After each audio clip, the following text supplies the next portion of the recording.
ભગવાન કહે મારો ભરોસો રાખે ને તો એની જિમ્મેદારી મારી થઈ જાય છે. સવારે જાગો ત્યારે ભગવાનને યાદ કરો. આ સંસારમાં કોણ સલામત છે? કોઈ સલામત? પણ છતાં ભગવાન આપણને જગાડે છે. બાકી નવેરામાં સૂતો હોય તો ઊંઘમાં નવસારે બી પહોંચી જાય. ઊંઘમાં શું ખબર પડે? પણ નહીં, ભગવાન જે સુવાડે છે એ જ પાછો સવારે ભગવાનને યાદ કરો. ઘરમાંથી બહાર નીકળો ત્યારે ભગવાનને કહીને જાઓ. આ નિયમ બનાવો. આજે માણસને ભગવાનને કહીને જવાનું યાદ નથી રહેતું. રસોડામાં કહેવા જાય હું જાતો છું, કેમ કે જા આવજે વહેલો. પણ ભગવાનને જો કહીને જાય તો એને હેમખેમ પાછો લાવવાની જવાબદારી ભગવાનની થઈ જાય છે. બહારથી આવો ત્યારે ભગવાનને યાદ કરો. બીજું, ભોજન કરતી વખતે ભગવાનને યાદ કરો. આજે તો માણસ ડીશ જોવે એટલે તૂટી જ પડે. ખાઈ રે ખાઈ 3 વાટી વાલ પાટી કુલાક ખાઈ જાણે એમ. ભોજન કરતા પહેલા ભગવાનને યાદ કરો.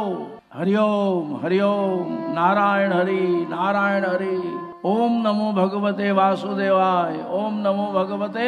સાહેબ, મારી વ્યાસપીઠ એમ કહે છે કે તમે ભગવાનનું નામ લઈને પછી ભોજન કરો ને તો એ ભોજન નથી રહેતું, શ્રી હરિનો પ્રસાદ થઈ જાય છે. ભોજન કરતા પહેલા ભગવાનને યાદ કરો. અને છેલ્લે રાત્રે સૂતી વખતે ભગવાનનું નામ લઈને સુવાનું કરો.